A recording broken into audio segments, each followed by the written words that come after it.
మాట్లాడకుండా చూసుకోండి, డిస్టర్బ్ కాకుండా. వేదిక మీద ఉన్న పెద్దలు, గౌరవనీయులు, మన జిల్లా పార్టీ అధ్యక్షులు, దుబ్బాక శాసనసభ్యులు మిత్రులు కొత్త ప్రభాకర్ రెడ్డి గారు, గౌరవ జనగామ శాసనసభ్యులు మిత్రులు పల్లా రాజేశ్వర్ రెడ్డి గారు, గౌరవ శాసన మండలి సభ్యులు ఆత్మీయులు దేశపతి శ్రీనివాస్ గారు, గౌరవ శాసన మండలి సభ్యులు డాక్టర్ యాదవ్ రెడ్డి గారు, గౌరవ సీనియర్ నాయకులు మాజీ శాసన మండలి సభ్యులు ఫారూక్ హుసేన్ గారు, గౌరవనీయులు రాష్ట్ర అటవీ అభివృద్ధి సంస్థ చైర్మన్గా పనిచేసి నా పెద్దలు ప్రతాప్ రెడ్డి గారు, తమ్ముడు ఎర్రోల శ్రీనివాస్ గారు, మల్లన్న గారు, శ్రీకాంత్ గారు, రవీందర్ రెడ్డి గారు, సోమరెడ్డి గారు, మైపాల్ రెడ్డి గారు, నారాయణ గారు, ఇంకా వేదిక మీద ఉన్న పెద్దలు, కార్యక్రమంలో ఉన్నటువంటి ప్రజాప్రతినిధులు, రైతు సోదరులు, మీడియా మిత్రులు, జనగామ, దుబ్బాక, సిద్దిపేట నుంచి వచ్చినటువంటి మా అక్క చెల్లెళ్లకు, తమ్ముళ్లకు, అన్నలకు అందరికీ పేరు పేరున నమస్కారం తెలియజేస్తాను. నిజంగా ఈ ఫ్యాక్టరీ అనేది చాలా ఫ్యాక్టరీలు చూస్తుంటాం, కానీ దిస్ ఈజ్ సంథింగ్ డిఫరెంట్. ఇందాక నేను అన్నట్టు ఈ ఫ్యాక్టరీ ఒక ఎమోషన్, ఒక భావోద్వేగం.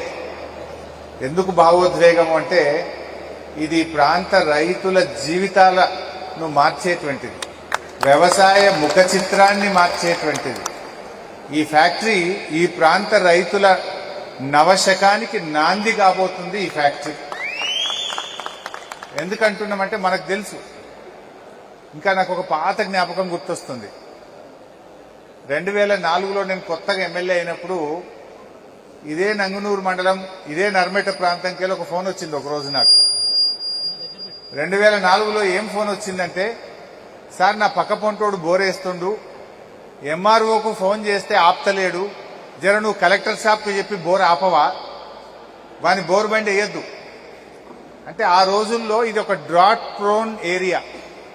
కొన్ని మండలాలను డ్రాట్ మండలాలుగా రాష్ట్ర ప్రభుత్వం డిక్లేర్ చేసింది. అందులో మా పల్లా రాజేశ్వరన్న, చేర్యాల, మద్దూరు ఇవి కూడా డ్రాటే. మా నంగునూరు కూడా డ్రాట్ మండలం కింద డిక్లేర్ అయింది. ఏ మండలాలైతే డ్రాట్ మండలాలుగా ఈ రాష్ట్రంలో డిక్లేర్ అవుతాయో అక్కడ బోర్ వేయాలంటే తహసీల్దార్ పర్మిషన్ ఇస్తేనే బోర్ వేయాలి. తహసీల్దార్ పర్మిషన్ లేకుండా బోర్ వేస్తే పక్కపొట్ట బోరోడు కంప్లైంట్ చేస్తుడు, వాడు వచ్చి బోర్ బండిని సీల్ చేస్తుండే. ఇది నాకు గుర్తొస్తా ఉంది. ఇదే నర్మెట ఊరికెళ్ళి ఫోన్ వచ్చింది నాకు. ఆ బోర్ వేస్తున్నారు సార్, ఎంఆర్ఓ సాబ్ ఇంటలేడు, నువ్వు కలెక్టర్ సాబ్, అప్పుడు కలెక్టర్ సంగారెడ్డి ఉంటుండే, కలెక్టర్కి ఫోన్ చేసి బోరు బండిని ఆపించిన రోజు. ఇవాళ బోరు బండి మాయమైపోయింది నంగునూరులో, ఈ సిద్దిపేటలో, ఈ తెలంగాణలో. కేసీఆర్ గారు చేపట్టిన సాగునీటి పనులు, అది కాళేశ్వరం అయితే, పాలమూరు రంగారెడ్డి అయితేనేమి, సీతారామ అయితేనేమి, దిండి ఎత్తిపోతల పథకం అయితేనేమి, చెరువులైతేనేమి, చెక్ డ్యాములు అయితేనేమి, ఈ రాష్ట్రం సస్యశ్యామలమైపోయి భూగర్భ జలాలు 6 మీటర్ల ఎత్తుకు పెరిగినాయంటే అది కేసీఆర్ గారి కృషి.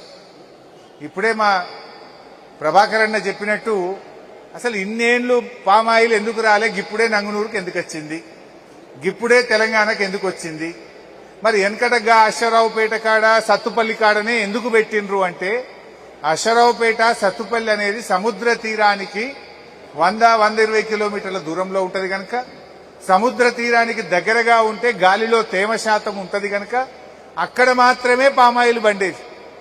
కానీ కేసీఆర్ గారు చేపట్టిన ప్రాజెక్టుల వల్ల అటు పాలమూరు గాని, ఇటు దిండి గాని, అటు సీతారామ గాని, ఇటు కాళేశ్వరం గాని, ఈ ప్రాజెక్టుల ఫలితంతో మొత్తం తెలంగాణ ప్రాంతము పామాయిల్ పంటల సాగుకు అనుకూలంగా మారింది. నేను మొదట్లో మంత్రి ఉన్నప్పుడు ఖమ్మం జిల్లాకు పోయి అక్కడ పంటలు చూసిన.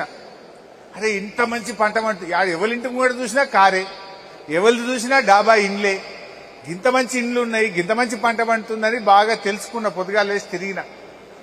తక్కువ ఎకరానికి 1,50,000 పక్క. కోతుల బాధ లేదు, అడవి పందుల బాధ లేదు, రాళ్లవాన బాధ లేదు, పంట అమ్ముడు పోదనే బాధ లేదు, ధర రాదనే బాధ లేదు, ఇక చీడపీడ బాధ లేదు, ఏ లొల్లి లేదు. బండ పంట, మొండి పంట. ఒక్కసారి పెట్టిడిసి పెడితే 30 ఏళ్ల దాకా జీతం పడ్డట్టు నెల పైసలు పడతాయి అని చెప్పింది. పామాయిల్ రైతు బ్యాంకులో పోతే అప్పు జల్ది ఇస్తారట, ఎందుకంటే జీతం పడ్డట్టు. జీతం అన్న 30 రోజులకు ఒకసారి పడుతుంది, పామాయిల్ రైతులకు మాత్రం 20 రోజులకు ఒకసారి జీతం పడుతుంది, 21వ నాడు జీతం పడుతుంది. ప్రభుత్వ ఉద్యోగికి 30 రోజులకు ఒకనాడు పడితే పామాయిల్ రైతుకు 21 రోజులకు ఒక్కసారి జీతం పడే పంట గొప్ప పంట. మొన్న నేను గోపులాపూర్ గ్రామం చిన్నకోడూరు మండలంలో పోతే ఒక కంప్యూటర్ సైన్స్ చదివినటువంటి ఇంజనీరింగ్ గ్రాడ్యుయేట్ హైదరాబాద్ లో నెలకు 60,000 ఉద్యోగం ఉంటే ఐటీ ఉద్యోగం వదిలి 10 ఎకరాల పామాయిల్ తోట పెట్టి అద్భుతంగా చేస్తున్నాడు ఆ పిల్లోడు. నాకు కలిసి చాలా సంతోషంగా చెప్తా ఉండే, అన్నా నేను పెట్టినా అని చెప్పి ఆ అబ్బాయి చెప్తే మా బాలమల్లి కూడా ఉన్నాడు, చాలా సంతోషపడ్డాం. ఆయన ఈయన ముంగట్నే చెప్పిండు ఆ రోజు, వీళ్ళ తోటలో కాయలు తెంపడానికి పోతేనే చెప్పిండు ఆ రోజు. అంత గొప్ప పంట పండింది. అంటే ఈ పంట నాకు ఎందుకు సంతోషం, ఎందుకే అన్న ఇది గేమ్ చేంజర్, ఇది ఒక భావోద్వేగం, ఇది ఒక కొత్త దిశను చూపుతుందని ఎందుకంటున్నా అంటే, మొదట్లో చాలా తిప్పలుండే. పామాయిల్ పెట్టురు భయ నేను ఎంబడబడితే దానికంటే ముందు 2018లో ఉన్నా నేను. 2018లో అడవై చూసి వచ్చి నేను ఈడ పామాయిల్ పెట్టామని హార్టికల్చర్ కమిషనర్ వెంకట్రామరెడ్డి అని ఉండే, ఆయన పిలుస్తాం సిద్దిపేట పెట్టు అన్న. అట్లా డైరెక్ట్ పెట్టరాదు సార్, దీనికి ఒక ఢిల్లీలో ఒక ఆర్గనైజేషన్ ఉంటుంది, IIOR, Indian institute of oil palm research centre. ఆ IIOP వాళ్ళు వచ్చి ఇది అనుకూలమా కాదా అని వాళ్ళు తేలిస్తే తప్ప మేము పెట్టడానికి లేదు అన్నాడు. అప్పుడు ఢిల్లీ వాళ్ళకు ఉత్తరం రాస్తే ఆ IIOPR సంస్థ వాళ్ళు సైంటిస్టులు సిద్దిపేటకు వచ్చి 2018లో తిరిగి మీ సిద్దిపేట ఈడ పెట్టడానికి పనికిరాదు, ఈడ ఆయిల్ పామ్ పంట వండది, ఇది దండుగా అని చెప్పి వెళ్ళిపోయింది. ఏది 2018లో. ఎందుకు వండదు భయ అని అడిగిన, అంటే గాలిలో తేమ శాతం తక్కువ ఉన్నది అన్నాడు. మీకు తెలుసు 2019-20లో కాళేశ్వరం నీళ్లు రంగనాయక సాగర్లో పడ్డాయి, మల్లన్న సాగర్లో పడ్డాయి, మీద అంతగిరిలో పడ్డాయి, కిందికి కొండపోచమ్మలో పడ్డాయి. మన పెద్దవాగులో పోసి చెక్ డ్యాములు నింపినాం, ఇటు మందపల్లి వాగు చెక్ డ్యాములు నింపినాం, అటు చెరువులు నింపినాం. 2020 సంవత్సరంలో ఎండాకాలంలో కూడా నంగునూరులో చెరువులు మత్తళ్ళు దుంకినాయి, కూడెల్లి వాగులో పోయినాయి, హల్దీ వాగులో పోయినాయి. దాంతో గాలిలో తేమ శాతం పెరిగింది. తేమ శాతం పెరిగినాక అప్పుడు మళ్ళీ పిలిచిన వాళ్ళని 2021 సంవత్సరంలో IIOPR సంస్థ, Indian institute of oil palm research centre, ఢిల్లీకి వెళ్ళి పిలిస్తే వచ్చి 2021లో చూసి బరాబర్ వంట సార్ ఇప్పుడు పెట్టు సార్ అన్నాడు వాడు. అంటే 2018లో పండదని చెప్పిపోయిండు, 2021లో వస్తే పండుతుంది సార్, సూపర్ వండుతుంది అన్నాడు. ఎందుకు ఆ మార్పు ఏంది? ఆ మార్పు కాళేశ్వరం ప్రాజెక్టు, కేసీఆర్ కలల ప్రాజెక్టు, కాళేశ్వరం ప్రాజెక్టు వల్ల ఈ ప్రాంతంలో ఇవాళ ఆయిల్ పామ్ పంట వండుతుంది. ఈ ప్రాంతంలో ఈ ఫ్యాక్టరీ వచ్చిందంటే కాళేశ్వరం, ఆయిల్ పామ్ పంట పండుతుందంటే కాళేశ్వరం, రైతుల జీవితాల్లో వెలుతురు వచ్చిందంటే కాళేశ్వరం, బోరు బండ్లు మాయమైనాయంటే కాళేశ్వరం.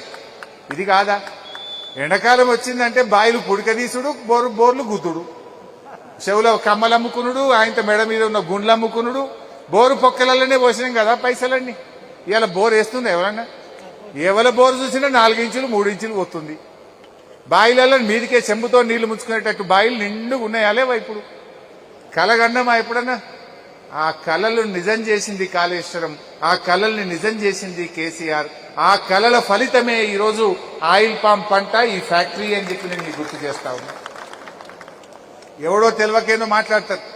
ఈ కాంగ్రెస్ వాళ్ళ కథ ఎట్లుందంటే మంది కుట్టిన బిడ్డ కూడా నా బిడ్డ నేను ముద్దించుకున్నాడు వెనకెట్టుకోవడం. కాంగ్రెస్ వాళ్ళ కథ కూడా గట్లే ఉన్నది. అసలు ఈ ఫ్యాక్టరీ వటికనే వచ్చిందా? ఈ ఆయిల్ పామ్ ఉతికినే వచ్చిందా? అసలు ఆయిల్ పామ్ పెట్టుర్రా భయ అంటే ఎవ్వరు చూసినా భయపడుతురు. ఏందో ఈసారి ఊకెంబడబడుతుండు అందరు. మా ప్రభాకర్ అన్నట్టు రోజు టెలికాన్ఫరెన్స్ పెట్టుడు, పెద్ద రైతులను దొరకబట్టుడు, ఎంబడబడు. వీళ్ళని ఎంబడబడ్డా. ఫస్ట్ నువ్వు పెట్టన్నా అన్న, ఇగో మా పల్లా రాజేశ్వరరెడ్డి అని పెట్టిండు. ప్రభాకర్ అన్న పెట్టు అన్న, ఎంబడబడితే అన్న 25 ఎకరాలు పెట్టిండు. దేశపతి అన్న ఎంబడబడ్డా, నువ్వు కూడా పెట్టండి, ఈయన ఒక 7 ఎకరాలు పెట్టిండు మా దేశపతి అన్న. మా శ్రీకాంత్ పెట్టిండు. పెట్టనోళ్ళు లేరుగా.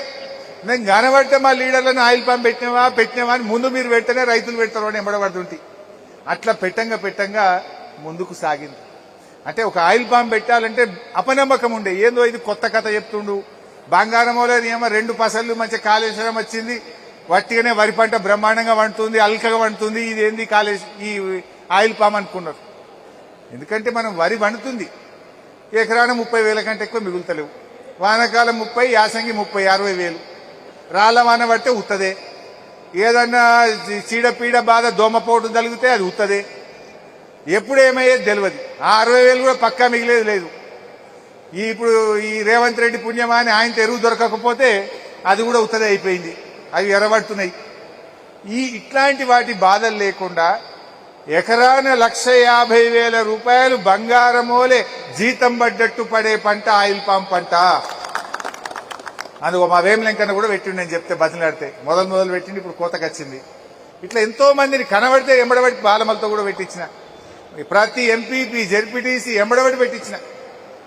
ఇవాళ నాకు గుర్తు, మొట్టమొదటి మొక్క ఎప్పుడు పెట్టినా అంటే 2022 జూన్ 5వ తారీఖు నాడు ఇదే నంగునూరు మండలంలో రామచంద్రాపూర్ గ్రామంలో మడుపు ఎల్లారెడ్డి అనేటువంటి రైతు పొలంలో మొదటి మొక్క పెట్టిన. ఈయనే ఉన్నాడు మా ఎల్లన్న, నిలబడే ఈ ఎల్లన్న పొలంలో ఫస్ట్ మొక్క పెట్టిన.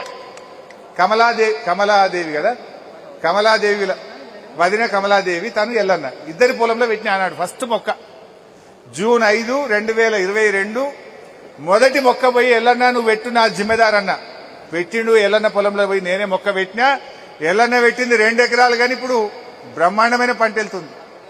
ఎంతనే? 5 ఎకరాలు. ఎంత వచ్చినాయి?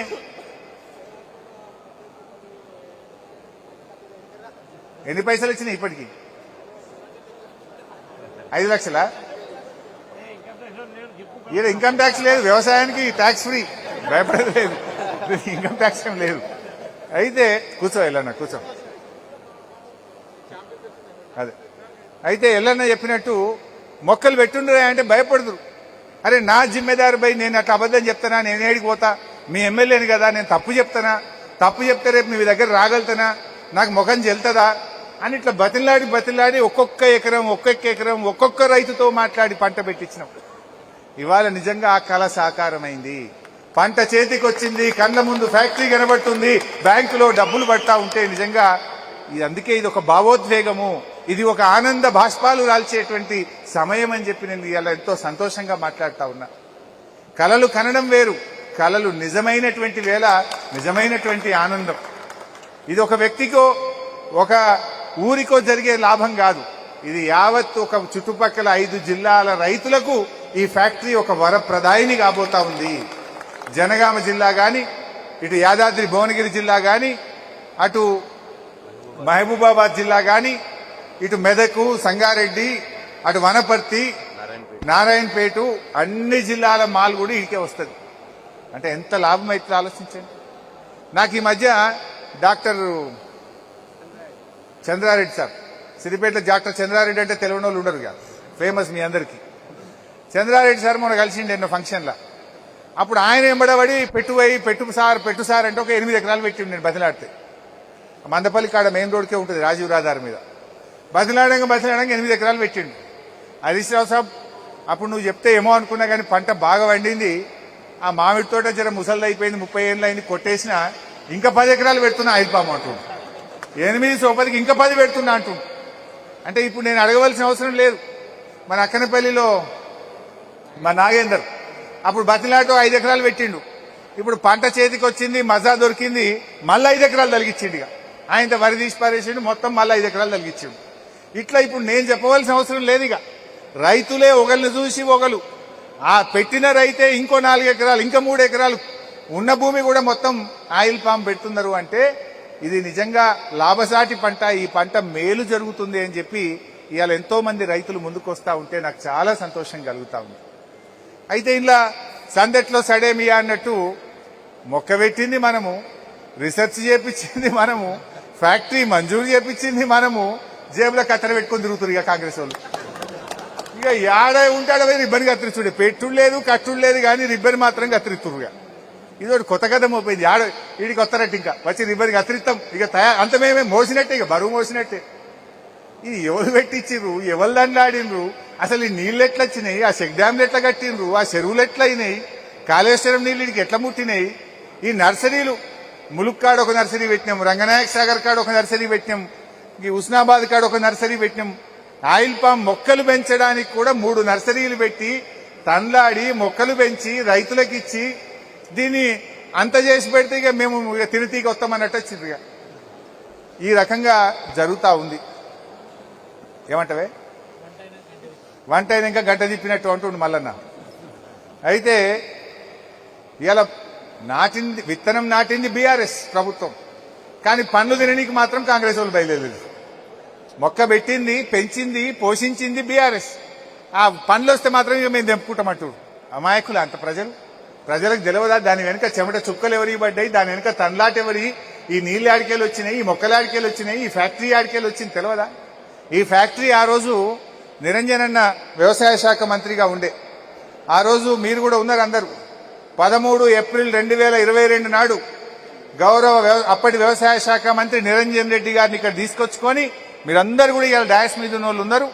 2022 ఏప్రిల్ నాడు నిరంజన్ అన్న చేతుల మీదుగా శంకుస్థాపన చేసిన ఫ్యాక్టరీ ఈ ఫ్యాక్టరీ. మన గవర్నమెంట్ ఉంటే ఇంకా ఏడాది ముందే స్టార్ట్ అవుతుంది. ఏడాది లేట్ అయింది వీళ్ళు పట్టించుకోక, ఇంకా ఏడాది ముందే స్టార్ట్ అవుతుండే. ఎంత గొప్ప టెక్నాలజీ అంటే ఇందాక అన్న చెప్పినట్టున్నాడు, దేశపతన ప్రభాకర్ అన్న చెప్పిండు. ఏంది గోడ్రేజ్ కంపెనీ, నవభారత్ కంపెనీ, పతంజలి అంటే మీకు తెలుసు. పతంజలి కంపెనీ వచ్చి ఫ్యాక్టరీ చూసిపోతుంది. ఎందుకు చూసిపోతున్నారు? రామ్దేవ్ బాబా కంపెనీ వాళ్ళు కూడా వాళ్ళు వచ్చి అరే ఈ టెక్నాలజీ బాగుంది అని చెప్పి వీళ్ళకి ఇప్పుడు ఆర్డర్ ఇచ్చిపోయారు మా దగ్గర ఫ్యాక్టరీ పెట్టుమని. అంటే మనం ఆ రోజు మన ప్రభుత్వం ఉన్ననాడు ఇది మలేషియా, అంటే పామాయిల్ కు పుట్టిన ఇల్లు మలేషియా. అక్కడ టెక్నాలజీ బాగుందని తెలుసుకొని ఆ దేశం వాళ్ళ నుంచి టెక్నాలజీ తెప్పించి ఆ టెక్నాలజీతో ఈ ఫ్యాక్టరీ కట్టించినాం. దీని వెనుక కూడా రైతులకు లాభం ఉంటుంది. జనరల్గా ఏమైందంటే 100 టన్నుల ఆయిల్ పామ్ గెలలు పంపితే 20 టన్నుల నూనె వెళ్తుంది. అన్ని ఫ్యాక్టరీలు 19 టన్నులు వెళ్తే ఈ ఫ్యాక్టరీ 20 టన్నులు వెళ్తుంది, ఇంకొక టన్ను నూనె ఎక్కువ వెళ్తుంది ఇలా. ఇది అంత మంచి టెక్నాలజీ. ఇలా భారతదేశంలో ఏ ఫ్యాక్టరీ అయినా ఈ 100 టన్నుల పామాయిల్ గెలలు పంపితే 19 టన్నులే నూనె వెళ్తున్నది. కానీ మనం పెట్టిన ఫ్యాక్టరీలో 20 టన్నుల నూనె వెళ్తుంది, 1 టన్ను ఎక్కువ వెళ్తుంది. ఇది ఏంది? ఈ ఆయిల్ ఫెడ్ అనే కార్పొరేషన్ ద్వారా ఈ ఫ్యాక్టరీ పెట్టినాం. ఇది ప్రైవేట్ కంపెనీ కాదు, గవర్నమెంట్ కంపెనీ. దీని లాభాలు ఎటుపోతాయి? రైతుకే వస్తాయి. 19 టన్నులు వస్తే 19 టన్నుల పామాయిల్ అమ్మితే ఎన్ని పైసలు వస్తాయో దాన్ని ఎకరానికి ఇంత అని రైతుకు వంచిండ్రు. 20 టన్నులు వచ్చింది అనుకో, 1 టన్ను ఎక్కువ వస్తే ఆ టన్ను పైసలు కూడా రైతుకే చెందుతాయి, రైతుకు ఆదాయం పెరుగుతుంది, ధర పెరుగుతుంది అనేటువంటి ఆలోచనతో ముందు చూపుతో ఈ టెక్నాలజీతో ఈ ఫ్యాక్టరీ పెట్టాం. ఆ రోజు దాదాపు 3,000 రూపాయలు ఎక్కువ వస్తాయి. 2 నుంచి 3,000 1 టన్నుకు ఎక్కువ వస్తుంది రైతుకు. అందుకోసం ఈ టెక్నాలజీ వాడినాం. ఈ టెక్నాలజీ సూపర్ హిట్ అయి పతంజలి వాడు, గోద్రేజ్ వాడు, నవభారత్ వాడు వచ్చి ఈ నర్మెట ఫ్యాక్టరీని చూసిపోతున్నారు. కాంగ్రెస్ వాళ్ళక్కడ మొదట్లో నర్మెట ఫ్యాక్టరీ అంటే ఇది సిద్దిపేట నర్మెటనా జనగామ నర్మెటనా అనుకున్నారట మీటింగ్ లా. వారికి ఏ నర్మెటనో తెలియదు, కానీ ఇప్పుడు రిబ్బన్ కత్తిరిస్తాను జేబులో కత్తెర పెట్టుకుని బయలుదేరిండు. ఇగో గిట్లా ఉన్నది కథ. సో ఇంత గొప్ప ప్రయత్నం తన్లాట దీని వెనుక ఉన్నది. నిజానికి చాలా సంతోషం. ఈరోజు మనం మన రైతులకు ఒక మంచి పని చేసినాం. అది దేశపతన గుర్తు చేస్తున్నాడు. వాస్తవానికి మన కేసీఆర్ ఆలోచన ఏముందంటే ప్రతి జిల్లాకు ఇటువంటి ఒక ఫ్యాక్టరీ పెట్టాలి. మహబూబ్ నగర్లో ఒకటి, నల్లగొండలో ఒకటి, నాగర్ కర్నూలులో ఒకటి, ఇట్లా రంగారెడ్డిలో ఒకటి, ప్రతి జిల్లాకు ఒక ఆయిల్ పామ్ ఫ్యాక్టరీ పెట్టాలనేది కేసీఆర్ కళ. ల్యాండ్స్ అలకేట్ చేసిండు. 10 లక్షల ఎకరాల్లో ఆయిల్ పామ్ సాగు చేయాలని ప్రణాళికలు సిద్ధం చేసిండు. నర్సరీలు జిల్లాకు పెట్టించిండు. కానీ ఈ గవర్నమెంట్ వచ్చినాక అది పట్టించుకోక జర మెత్తబడ్డది. మళ్ళా వస్తుంది, జిల్లాకోటి అవుతుంది ఈ ఫ్యాక్టరీ. ఇది సిద్దిపేటకి ప్రారంభం అంతే. సో మనం జర స్పీడ్గా దండలాడినాం కనుక బయటపడ్డది. ఈ గవర్నమెంట్ వచ్చి ఇక అది ముందుకు పోయింది కనుక ఆపలేకపోయారు. లేకపోతే అదేందో ఆ వెటనరీ కాలేజ్ ఎత్తుకపోయినట్టు దీన్ని కూడా ఎత్తుకపోదురు. ఇది అప్పటికే బారాన పని అయిపోయింది కనుక బయటపడ్డది. ఇప్పుడు రిబ్బన్ కత్తిరిస్తే నీకు వస్తురు, ఇది ఎత్తుకపోరాదు. అయితే ఇట్లా చాలా చక్కగా అయింది. ముఖ్యంగా ఆయిల్ పామ్ తోటలు, ఈ పంట రైతును రాజు చేస్తుంది. ఇవాళ మొన్న కూడా నేను ఆయిల్ పామ్ రైతులను మళ్ళీ అశ్వరావుపేట పంపిన. మీరు ఆయిల్ పామ్ ద్వారా 1,50,000 1,30,000 సంపాదిస్తున్నారు. అంతర్ పంటగా ఆయిల్ పామ్లో అంతర్ పంటగా మీరు కోకో పెంచండి. కోకో పెంచితే అదొక 1,00,000 రూపాయలు వస్తాయి ఎకరానికి. అది కూడా పెంచండి అని చెప్తే రైతులు తయారవుతున్నారు. మొన్న ఆఫీసర్స్తో కూడా మాట్లాడినా 4 సంవత్సరాలు పూర్తయిన రైతులు ఇప్పుడు కోకో కూడా పెంచుకుంటే ఈ 1,50,000 సోపతికి ఇంకొక ₹1,00,000 అది కూడా వస్తుంది. ఎందుకంటే మీకు 56 చెట్లు పెట్టినాం ఎకరానికి. మీకు ఎండ 56 చెట్లు పెట్టినప్పుడు 16 డిగ్రీల ఎండ మాత్రమే పడుతుంది దాని మీద, భూమి మీద. కోకోకి ఏంటంటే 16 నుంచి 24 డిగ్రీల ఎండ ఉంటే కోకో పెరుగుతుంది. ఈ నీడ మొత్తం కముకపోతుంది కనుక ఆ కోకో కూడా ఇప్పుడు మీకు అనుకువగా మారుతుంది. కోకో పెంచితే ఇంకో ₹1,00,000 వస్తాయి. ఇప్పుడు 1,50,000 ఇది, ₹1,00,000 కోకో, 2,50,000 ఎకరానికి గంపగుత్త జీతం పడ్డట్టు పడ్డాక నిజంగా రైతు రాజు గాడాయిగా. ఏముంది, వరిలా మక్కలా తిప్పి తిప్పి కొడితే 60,000-70,000 కంటే ఎక్కువ వస్తలేదు. అది కూడా అరిటాకు లెక్క, ముళ్ళు లెక్క, రాళ్లవాన పడ్డ పరిశానే, కోతులు వచ్చినా పరిశానే, పందులు వచ్చినా పరిశానే. దీనికి ఏ బాధ లేదు కదా. అందువల్ల ఇప్పుడు ఆ కోకో వైపు కూడా అడుగులేద్దాం. ఇంకా అటువైపు కూడా ముందుకు పోతే మరింత రైతులకు మేలు జరుగుతుంది అనేటువంటి ప్రయత్నం కూడా జరుగుతూ ఉంది. సో ఈరోజు ఈ ఫ్యాక్టరీ మరి స్టార్ట్ అయ్యి నిన్ననే ట్రయల్ రన్ కూడా చేసుకున్నారు. బహుశా ఇంకొక వారం 10 రోజుల్లో 15 రోజుల్లో ఫుల్ ఫ్లెజ్డ్ ఆపరేషన్ స్టార్ట్ అవుతుంది. ఈ ఫ్యాక్టరీ గొప్పతనం ఇంకోటి ఏంటంటే, కాయ వచ్చిందంటే మనం దుకాణంలో పోయి నూనె ప్యాకెట్ తెచ్చుకుంటాం చూసిండ్రా, నూనె ప్యాకెట్ బయటకు వెళ్తుంది ఇళ్ళకి. కాయ ఇళ్ళకి వస్తే నూనె ప్యాకెటే బయటకు పోతుంది. ఇక ఒట్టి క్రూడ్ ఆయిల్, పామ్ క్రూడ్ ఆయిలే కాదు, రిఫైనరీ కూడా ఇందులో భాగం. రిఫైనరీ అయిన తర్వాత ప్యాకింగ్ కూడా ఇందులో భాగం. డైరెక్ట్ గా ఆ ప్యాకెట్ తీసుకుపోయి పొయ్యి మీద పెట్టి నూనె పోసుకొని వండుకునుడే. అగో అంత దూరం ఈ ఫ్యాక్టరీని ఆలోచించి పెట్టినాం. ఇవాళ 30 టన్నులు ఆపరేషన్స్ అయింది. భవిష్యత్తులో 120 టన్నులు ఒక గంటకు క్రష్ చేసే కెపాసిటీ కూడా ఇందులో మనం పెట్టినాం. దీనికి అవసరమయ్యే కరెంటు కూడా ఇళ్ళనే తయారవుతుంది. ఇప్పుడు ఇంట్లో ఏది కూడా ఖరాబ్ కాదు. పండు నుంచి నూనె వస్తుంది, గింజ నుంచి నూనె వస్తుంది, ఆ గెల నుంచి నూనె వస్తుంది. ఈ పండు, గెల, అదేవిధంగా నట్టు, గింజ, ఇవన్నీ రుబ్బినాక వెళ్ళే పిప్పిని తీసుకుపోయి కరెంటు తయారు చేసుకుంటుంది. దీని కరెంటు ఇదే తయారు చేసుకునేది కూడా ఇందులో భాగంగా పెట్టినాం. ఇంత చక్కగా వచ్చింది. ఈ లాస్ట్కు ఆ గింజ నుంచి వెళ్లే కేకు పాడి పశువులు తినడానికి దానిలో కలుపుకుంటే పాలు కూడా ఎక్కువ ఇస్తాయట. ఒక గన్ని లాభాలు ఉన్నాయి దీనివల్ల. నిజానికి ఫ్యాక్టరీ నడవాలంటే కూడా నీళ్లు బాగా కావాలి.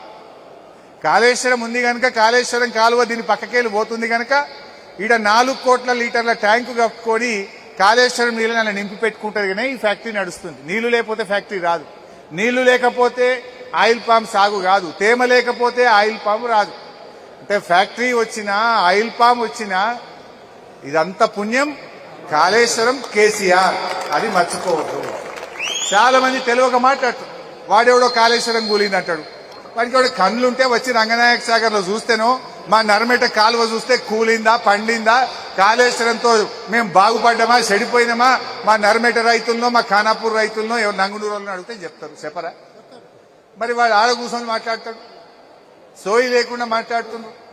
బట్ ఇవాళ ప్రజలకు, రైతులకైతే అన్ని విషయాలు కూడా చక్కగా మనకు అర్థమవుతా ఉన్నాయి. ఆయిల్ పామ్ కూడా 4 నెలలు బాగా వస్తుంది.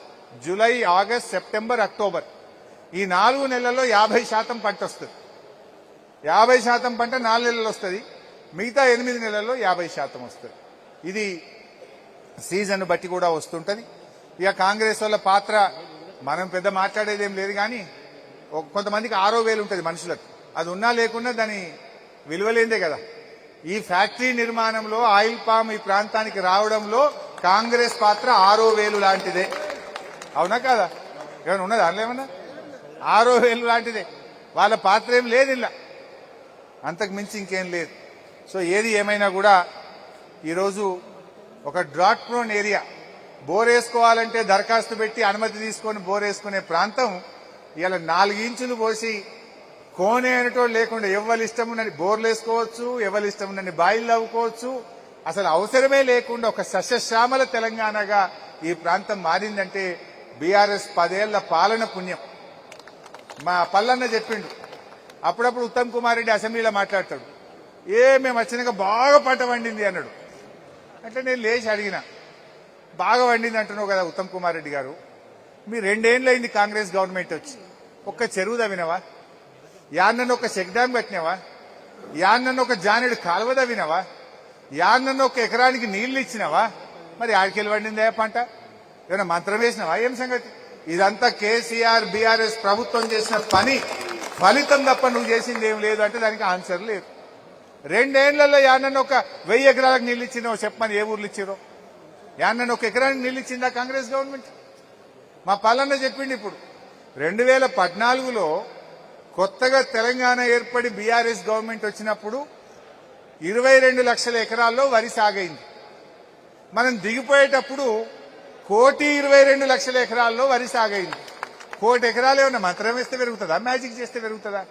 వరి వండాలంటే నీళ్లు కావాలి. నీళ్లు కావాలంటే మరి వర్షపు నీటిని ఒడిసి పట్టాలి, చెరువులు కట్టాలి, చెక్ డ్యాములు కట్టాలి, ప్రాజెక్టులు కడితేనే కదా. మేం వచ్చినాక పెరిగింది, మేము వచ్చినాక ఏం చేసినావు నువ్వు? ఏ పార్టీ పెరిగింది? 22 లక్షలు 1,22 అయిందంటే 5 అంతలు 6 అంతలు పెరిగింది. మీరు వచ్చినాక పెరిగితే 1,22 1,30 కావచ్చు గంతే. మరి అది ఎంత పెరిగినట్టు? 22 1,22 అంటే 6 రెట్లు పెరిగింది, 600% పెరిగింది. మరి మీరు వచ్చినాక 1,22 1,30 అయింది అంటే 8 లక్షలు 7 లక్షలు పెరిగింది. ఎందుకు పెరిగింది? అది కూడా మేము చేసిన ఫలితాల ప్రాసెసే తప్ప నువ్వు కొత్తగా చేసింది లేదు. ఆ పెరిగింది ఎంత? ఇంచంత. బీఆర్ఎస్ హయాంలో పెరిగింది మూరెడంత అయితే కాంగ్రెస్ హయాంలో పెరిగింది జానెడంత.